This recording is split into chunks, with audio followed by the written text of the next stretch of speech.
네, 하나님 말씀을 나누겠습니다. 이제부터는 모든 설교가 그런 건 아니겠지만 이제 이 강해 설교를 하려고 합니다. 성경 장별로 그것의 구체적인 내용들, 그 내용들을 요약하고 그리고 거기서 모두를 보는 것은 아니겠지만 전체적인 것들을 확인하고 또 거기서 중요한 각 장마다 중요한 부분이 있어요. 특별하게 중요한 부분. 그 부분에 대해서 몇 가지 이렇게 그거를 선택을 해가지고 그 부분을 또한 읽어보고 그 부분을 이것이 왜 중요한지에 대해서 그리고 좀 더 구체적으로 풀어서 이것이 어떤 의미인지. 성경은 여러분 보물입니다. 진리의 보물이에요. 에스겔서는 성경 이 선지서 중에서 가장 중요한 선지서라고도 할 수 있습니다. 왜 그러냐면은 다른 이사야, 예레미야서 각각 특징은 있죠. 소선지서도 중요하지만 분량적인 면에서도 우선 선지서에 속하지요. 이사야, 예레미야, 그리고 에스겔서 대선지서에 속하고 그리고 각각 특색이 있습니다. 어떻습니까? 이사야서에서는 여호와의 날에 초점이 많이 가 있습니다. 그리고 이스라엘의 회복, 메시아 왕국, 그때쯤에 일어난 그 메시아 왕국이 이루어지기 전에 일어날 일들에 대한 이스라엘이 어떤 환란이 있을 것이고 이런 것에 대해서 아주 오래 전부터 구약 시대부터 예언되어져 오는 것이지요. 그런 것들에 대해서 말하고 있어요. 물론 선지서가 공통적으로 이스라엘 민족에 대한 심판하시는 그 이유에 대해서 어떤 범죄를 저질렀는지 그 이유에 대해서 또한 말해주는 공통적인 부분들이 있어요. 또 여호와의 날에 대한 것도 스바냐 서에서도 그렇고 또 어떻습니까? 요엘서에서도 그렇고 또 스가랴서에서도 여호와의 날에 대해서 구체적으로 또한 말해주는 부분이 있습니다. 이런 것들을 상호 보완해서 그것들의 어떤 의미들을 정확하게 또한 이해하는 것이 또한 우리의 목적이고 또 이것이 왜 중요하냐면 이것은 그냥 과거에 있었던 책이기 때문에 하나님의 말씀이기 때문에 뿐만 아니라 이 미래에 그리고 이 마지막 때의 가장 중요한 단서, 우리에게 하나님께서 요구하시는 것, 그리고 미래에 될 일까지도 이미 예정되어 있는 미래 일이 있습니다. 이 예언이라는 것은 그렇습니다. 이 확정된 미래가 있어요. 예를 들어서 성경적으로 그렇습니다. 성경적으로 이미 미래에 이런 일들이 일어나게 될 것을 다니엘을 통해서 이스라엘이 겪게 될 마지막 때에 겪게 될 이런 일들 그런 것들에 대해서 선지자들을 통해서 말씀해 주셨지요. 그런 확정된 어떤 이거는 불변의 하나님께서 예정하신 큰 그림입니다. 그런 예언이 있고 이런 거는 역사적인 이 지구의 하나님의 경륜 앞으로 어떤 그림으로 이 마지막 때에 이루어 가실 것인지 어떤 일들이 또 일어나고 하나님의 역사는 어떤 식으로 일어나게 될지 그런 내용들이 또한 하나님께서 예정하신 그런 일들이 있고 또 어떤 것들은 좀 가변적인 것들이 있습니다. 예언이라는 건 하나님의 말씀이고 하나님의 뜻이지만 사람이 그것들을 어떻습니까? 그것들을 이루려고 하지 않고 그리스도 안에 있으려고 하지 않고 하나님의 뜻을 좇으려고 하지 않는다면 어떻습니까? 그것은 그 예언의 말씀대로 이루어지지 않을 수 있다라는 거예요. 얼마든지 성경에서는 그런 것들에 대해서 얘기하고 있습니다. 예레미야서에서도 보시면은 시드기야 왕에게 말했던 내용이 하나님께 받아 말한 예레미야가 받아 말한 시드기야에 대한 내용이 이 처음이랑 달라요. 처음에는 그렇게 말씀 안 하셨는데 그 이후에는 또 다릅니다. 왜냐하면 시드기야 왕이 하나님으로부터 나온 말씀이 아니라는 것이 아니에요. 하나님도 계획이 수정을 하신다라는 거예요. 우리의 어떠함에 따라. 하나님께서 이런 하나님의 계획을 말씀하셨는데 그것들을 받들지 아니하고 그것들을 가볍게 여기고 알아서 되겠거니 아니면은 그렇게 되든 말든 상관도 안 한다면 하나님은 계획을 수정하신다라는 거예요. 지금의 예언도 대부분이 그렇습니다. 성경에 예언된 그런 내용들은 이미 확정된 그런 내용들이 대부분이 많습니다. 하지만 지금 우리가 일반적으로 예언이라고 부르는 예언의 은사라든지 또한 어떻습니까? 각 사람들에 대해서 섬기기 위해서 예언하는 것들, 그런 것들도 하나님의 뜻을 말해주는 것이고, 또 사람이 그거를 붙들고 그렇게 나가려고 하지도 않고 그것을 믿지도 않고, 그렇다면 그것은 그런 하나님의 비전과 귀한 하나님의 뜻이 있다고 할지라도 또한 이것이 수정이 될 수 있다라는 거예요. 무서운 거지. 하나님이 주신다라고 약속이 있다고 할지라도 하나님이 말씀하셨는데 어떻게 그것이 이루어지지 않을 수가 있느냐. 하나님은 수정하신다라는 거예요. 그 계획을. 완전히 예언이라는 것은 이미 확정이 된 불변의 그런 내용이 아니라는 거예요. 변합니다. 가변합니다. 가변. 예, 우리의 어떠함에 따라서. 그래서 아예 저번에는 이렇게 말하지 않았느냐, 이렇게 저 사람이 예언자라고 하는데, 선지자라고 하는데 이렇게 말하지 않았느냐, 이렇게 말하는 분들이 있을 것이에요. 그런데 이렇게 틀렸다.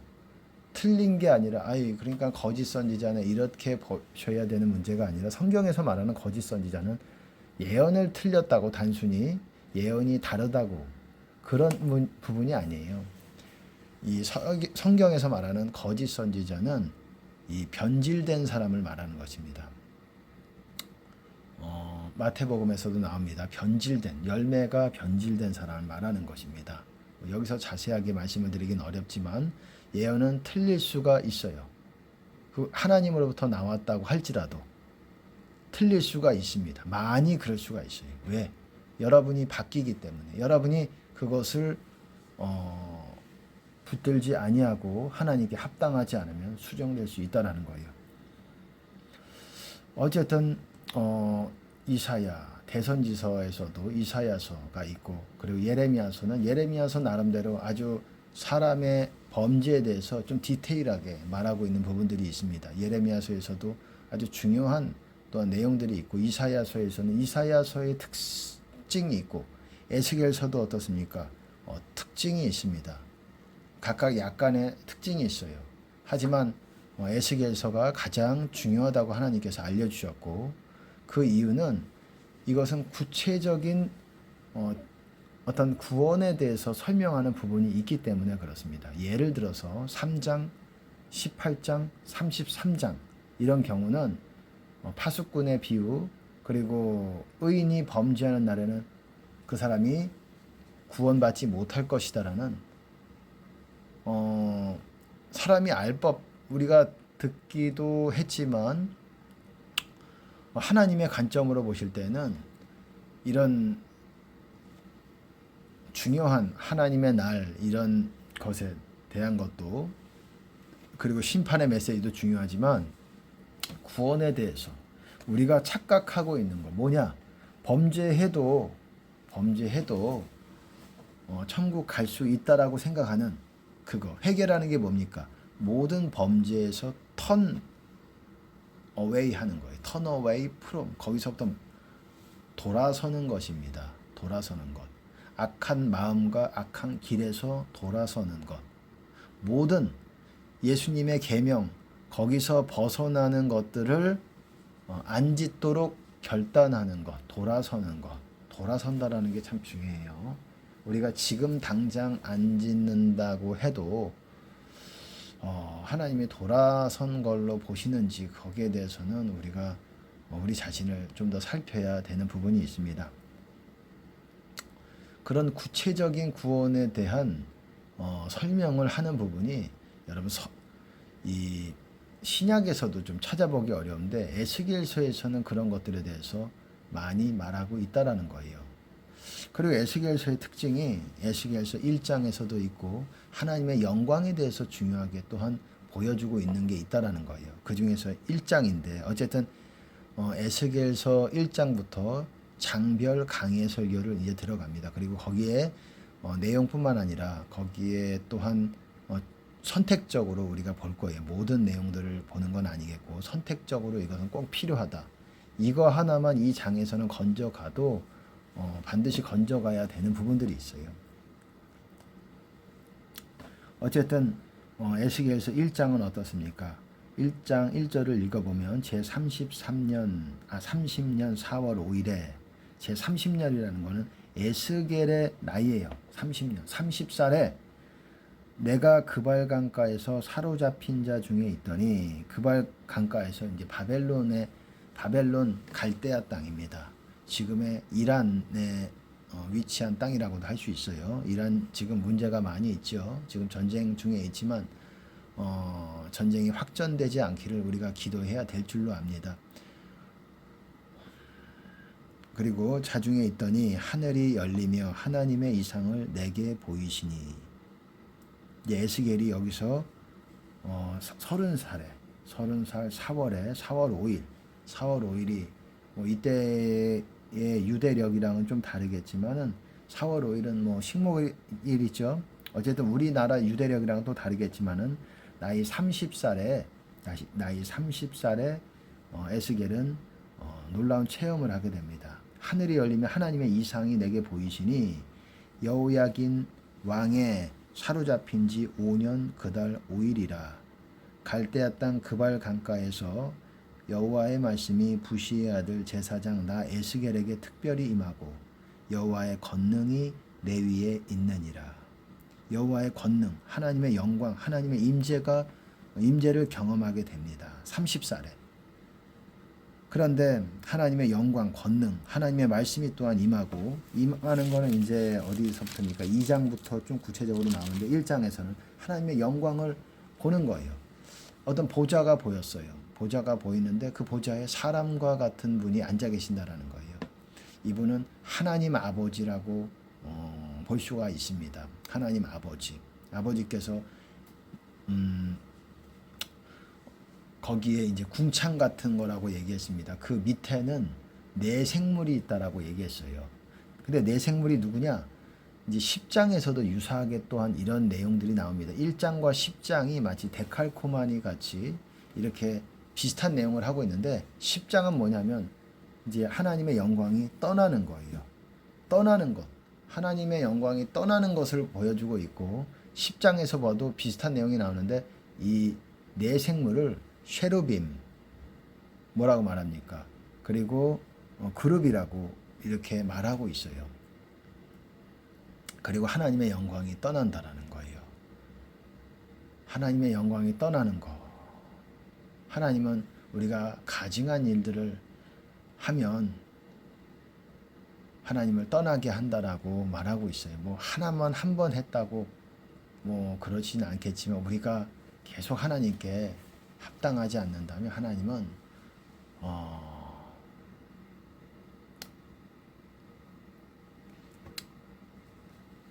함께 하시기가 어렵지. 하지만 우리가 죄가 있다고 할지라도 하나님께 간절히 구하면서 주님의 임재를 구하고 주님이 함께 하시기를 구한다면 어떻습니까? 하나님의 임재가 계속 또한 있도록 정말 그런 거처가 되기를, 그런 제단이 되기를 저 역시 소망합니다. 하나님의 임재와 영광이 함께 있는 충만한 그런 공간이, 그런 우리가 거하는 하나님의 집이 되기를 원합니다. 그렇게 하나님의 영광에 대해서 보여주고 있는 거예요. 네 그룹, 네 생물이 어떻습니까? 사람, 사자, 소, 독수리 이렇게 보여주고 있다라는 거예요. 여러분 사람은 뭐 여러분들이 이해가 가시겠지요. 그리고 사자가 나오고 그리고 소가 나온다라는 거예요. 소, 독수리. 여기서 여러분 어떻습니까? 소는 좀 가축이지요. 그리고 좀 약하잖아요. 뭐 힘은 세지만 보통 사자가 강하고 독수리는 좀 또 강하고 아주 최상위 그룹이지요. 포식자지요. 거의 독수리도 마찬가지고 사자를 뭐 겁줄 건 없지요. 뭐 혹자들은 또 그렇습니다. 호랑이가 더 세다 그러지만 하나님이 호랑이도 하나님께서 창조를 하셨지만 하나님은 사자를 더, 내가 유다의 사자다. 그 사자를 거의 사자같이 용맹하겠느냐라는 어떤 용맹함의 대명사로 사자를 하나님이 그렇게 표현하신다라는 거예요. 사자와 호랑이가 싸우면 호랑이가 이기기도 하지 않느냐. 뭐 더 강한 자가 이기는 거예요. 더 강한, 근데 하나님께서 사자를 강하다고 용맹하다고 말씀하시면 사자가 더 일반적으로 강한 거예요. 호랑이 센 놈이 이기는 거겠죠. 센 호랑이가 약한 사자랑 싸우면은 센 호랑이가 이기겠죠. 근데 일반적으로 비슷한 체급에서 저는 그렇게 생각합니다. 같은 용맹함에 같은 수준이 있다면 사자가 더 이길 거라고 생각을 해요. 왜냐하면 하나님께서 호랑이를 언급하신 것보다 사자를 언급했기 때문입니다. 사자가 더 강하기 때문에, 강함의 대명사이기 때문에. 그리고 어떻습니까? 이 독수리, 이 피조물, 이 창조물을 왜 모든 얼마나 많은 동물들이 있고 얼마나 나는 새, 기는 어떤 동물 어떻습니까? 네 발로 걸어 다니는 동물, 그리고 물고기, 여러 하나님의 창조한 동물들이 있는데 그 중에서 사자, 사람, 사자, 소, 그리고 독수리, 이건 하나님이 창조하신 창조물 중에 가장 탁월한 창조물이라고 할 수가 있습니다. 그렇다고 생각을 해요. 그렇기 때문에 이 쉐루빔이죠. 이 그룹 천사들, 하나님의 가장 가까운 영광 가운데서 호위하고 있는 이들의 형상이 이렇게 하나님이 만드신 피조물 중에 가장 우월한, 하나님이 가장 좋게 여기시는 그런 창조물을 그렇게 모습으로 그렇게 보여주셨다라고 생각을 합니다. 그 그룹 천사들이, 이 그룹 천사들, 이 4명의 그룹 천사들, 4생물의 형상이 있답니다. 그리고 이 4날개가 있고 4개의 날개가 있고 여러 가지가 묘사가 돼 있어요. 그리고 그 아래는 바퀴가 있어요. 또 바퀴 안에 바퀴가 있대요. 그러니까 2겹으로 된 바퀴죠. 그리고 그 바퀴 안에 눈이 또 있대요. 그러니까 일반적으로 우리가 흔히 보는 그런 바퀴라는 게 뭡니까? 굴러가는 거지요. 이동식이라는 거예요. 이동식. 그러니까 이동식 위에 그룹 천사들이, 그러니까 바퀴가 4개의 바퀴가 있고, 그리고 각 바퀴마다 어떻습니까? 그룹 천사 4명이 있는 거예요. 사자, 그리고 소, 독수리, 사람, 이런 형상을 가진 그룹이 4명의 천사가 있고, 이들 위에 궁창과 같은 곳이라고 얘기하고 있습니다. 궁창과 같은, 이들이 호위하는 궁창이라는 거는 여러분 스카이, 이 하늘을 말하는 거예요. 지금 하늘, 해분이 아니라 하늘, 우리가 보이는 대기권, 이런 어떤 그런 모습의 그런 궁창에 하나님의 보좌가 있고, 그리고 어떻습니까? 그 안에 사람의 형상 같은 분이 그 위에 앉아 계시는데, 여러분 우리 사람이 하나님과 유사하게 창조된 거예요. 우리 사람이 하나님의 형상을 본받아서 형상을 따라서 창조된 거예요. 모든 동물들은 다 그렇지 않잖아요. 4발, 날개가 있고 2발 달린 그런 여러 가지 형상으로, 다른 형상으로 창조가 됐지만, 사람은 얼마나 특별하게 창조됐는지, 하나님과 비슷한 모양으로 창조가 됐다라는 거예요. 뿐만 아니라 그 마음까지도 하나님의 마음과 교통하기 위해서 하나님께서 창조한 놀라운 피조물이 바로 인간입니다. 대신 인간은 너무너무 두렵습니다. 하나님의 뜻을 좇지 않고 하나님을 기쁘시게 하지 못한다면 지옥에 가기 때문입니다. 그래서 사람으로 태어난 것이 여러분 정말 두려운 일이에요. 그만큼 하나님의 형상으로 만들어졌기 때문에 하나님의 마음을 따라가지 않는 자는 하나님께서 인정하지 않으신다라는 거예요. 하나님의 마음을 닮으려고 여러분들이 노력을 해야 된다라는 거예요. 우리는 똑같이 하기는 어려울지라도, 어렵죠.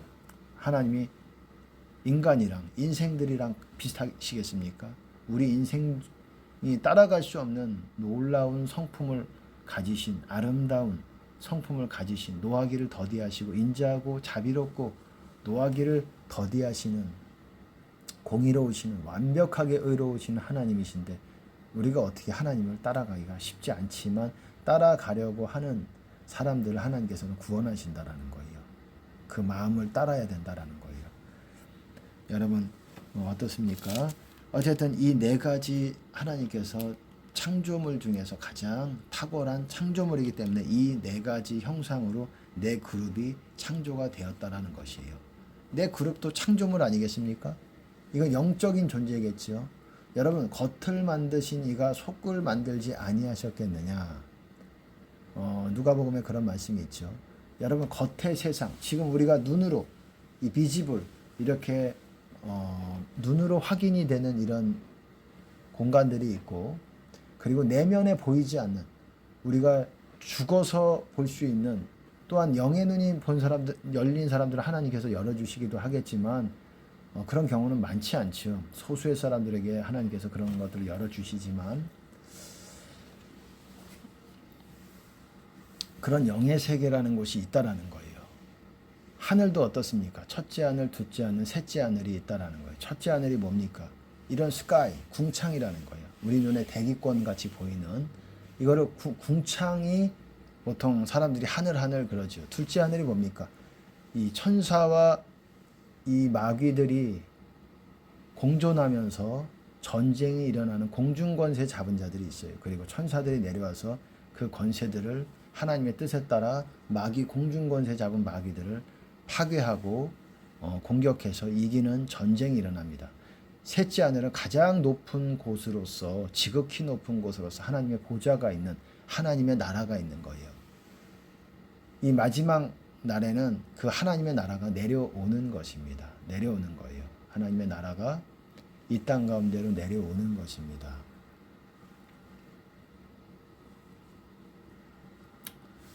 그리고 어쨌든 이 내생물, 바퀴, 내생물 아래에 있는 바퀴라는 건 그 이동한다라는 거예요. 이 1장에서 말하고 있는 게 뭘 말하고 있느냐면 바로 무소부재의 하나님, 무소부재라는 말은 어디든지 거하실 수 있는 지금은 하나님의 성전에 있는 곳이 아니라는 거예요. 여기는 지금의 이란, 바벨론이라는 거예요. 바벨론, 당시의 바벨론, 지금의 이란 지역이라는 거예요. 그발 강가라는 그런 곳에 있는데 거기에도 하나님의 임재와 영광이 거기에 오셨다라는 거예요. 바퀴라는 거는 이동한다라는 거예요. 하나님의 임재가 하나님을 호위하는 네 그룹 천사들이 있고 그들이 하나님을 호위하면서 하나님의 보좌가 임재하시는 이렇게 이 땅에 어디든지 하나님께서 원하시는 곳에 가셔서 천사들과 함께 하나님의 영광이 있다라는 거예요. 사람 눈에는 보이지 않을 수 있습니다. 이 육의 눈으로는 영의 눈 가진 자에게 열어서 하나님께서 보여주시기도 하겠지만 그런 하나님이 이렇게 그렇게 영광이 이동하시고 어디든지 거처하시는 하나님이라는 것을 보여주시기 위해서 이렇게 보여주신다라는 거예요. 이렇게 내 생물이 움직인다라는 내용까지도 있고 날개 소리가 있는데 많은 물소리와도 같으며 24절에 보면 생물들이 행할 때는 내 생물을 말하는 겁니다. 내가 그 날개 소리를 들은즉 많은 물소리와도 같으며 전능자의 음성과도 같으며 떠드는 소리 곧 군대의 소리와도 같더니 내 생물이 설 때에 그 날개를 들이우더라. 이 생물들이 움직이고 이동하고 서기도 하고 그렇다라는 거예요. 그러면 하나님의 보좌도 움직인다라는 거예요. 하나님의 영광도 움직인다라는 거예요. 지금 우리 눈에는 보이지 않지만 하나님의 영광이 있을 때 하나님의 임재가 있는 곳에 또한 이렇게 하나님께서 이렇게 오실 수가 있다라는 거예요. 26절 그 머리 위에 있는 궁창 위에 보좌의 형상이 있는데 그 모양이 남보석 같고 그 보좌의 형상 위에 한 형상이 있어 사람의 모양 같더라. 이게 옛적부터 계시니 여호와 하나님이라고 할 수 있습니다. 그분이 어떻습니까? 허리 이상의 모양 단새와 같고 허리 이하의 모양은 불 같고 사면 광채의 모양은 무지개 같고 이는 여호와의 영광의 형상의 모양이라. 실제로 모습이 구체적으로 보이진 않고 어떤 이렇게 불과 같이 이렇게 광채와 같이 사람의 형상으로 이렇게 보여 주신다라는 거예요. 그것이 여호와의 영광의 형상이다. 이것을 보여주신다라는 겁니다. 보여주셨다라는 거예요.